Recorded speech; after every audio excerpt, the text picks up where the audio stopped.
The Council laughed at human tools, until a wrench took down their warship.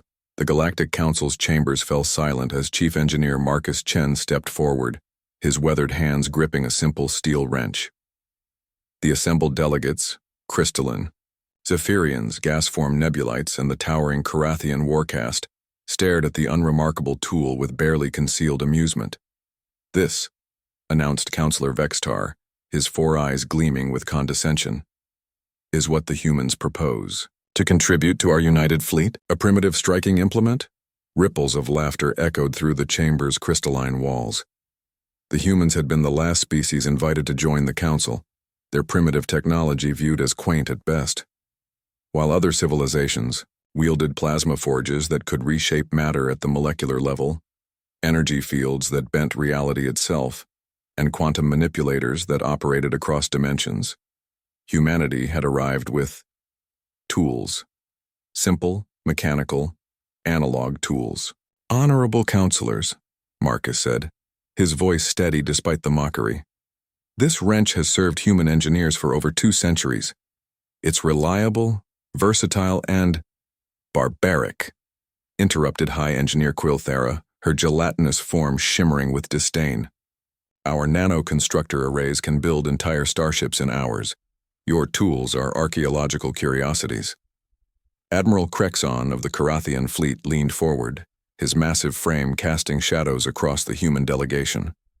"Perhaps the humans should focus on what they do best, growing food and managing atmospheric recyclers. Leave warfare to those with proper weapons." The dismissal stung, but Marcus had faced worse. 3 months later, when the Devourer fleet emerged from dark space, an ancient enemy that consumed civilizations and turned their technology against them, the Council's confidence crumbled like sand. The enemy's first wave crippled the Zephyrian crystal ships by inverting their harmonic frequencies. The second wave corrupted the Nebulites' energy matrices, turning their own plasma cannons into bombs. The Carathian dreadnoughts, pride of the galaxy's mightiest warriors, found their quantum weapons simply stopped working. Within hours, the Council's combined fleet was dead in space, their crews trapped in vessels that had become elaborate coffins. The Devourer's insidious weapon didn't destroy, it perverted, turning advanced technology into instruments of self-destruction. That's when Admiral Chen received the call. "Marcus," came Vextar's voice over the emergency channel, pride stripped away by desperation. "The fleet is dying. Our ships won't respond. Can I what, Counselor? Fix them with my primitive striking implements?" A pause. "Please." Marcus smiled grimly. "Send me the schematics." The UES Tenacity was humanity's single contribution to the fleet. Vessel that the other Council members had privately mocked as the Flying Toolbox. While other ships boasted exotic matter cores and probability drives, the Tenacity ran on nuclear fusion and moved through space using honest reaction mass. More importantly, it was completely immune to the Devourer weapon.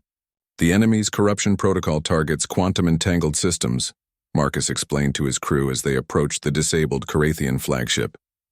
"It can't affect what it can't interface with, and you can't hack a wrench." Chief Petty Officer. Sarah Okafor grinned as she checked her toolkit. Hammers, screwdrivers, cutting torches, and yes, wrenches. Lots of wrenches.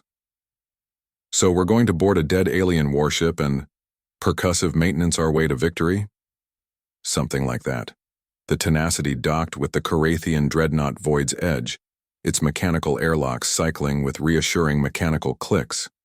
Inside, they found Admiral Crexon's crew trapped behind doors that wouldn't open, life support systems that cycled randomly, and weapons that aimed themselves at their own ship.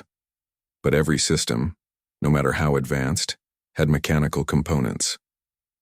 Sarah crawled through ventilation shafts with a socket wrench, manually engaging door mechanisms that had been electronically locked. Marcus traced power conduits by hand, finding junction boxes and literally hammering corrupted control nodes back into alignment. The human engineers worked with their hands and eyes, making physical connections that the Devourer weapon couldn't touch. "How are you doing this?" Crexon demanded, watching Sarah beat a recalcitrant plasma relay into submission with a rubber mallet. Everything sophisticated is built on something simple, she replied, wiping grease from her face.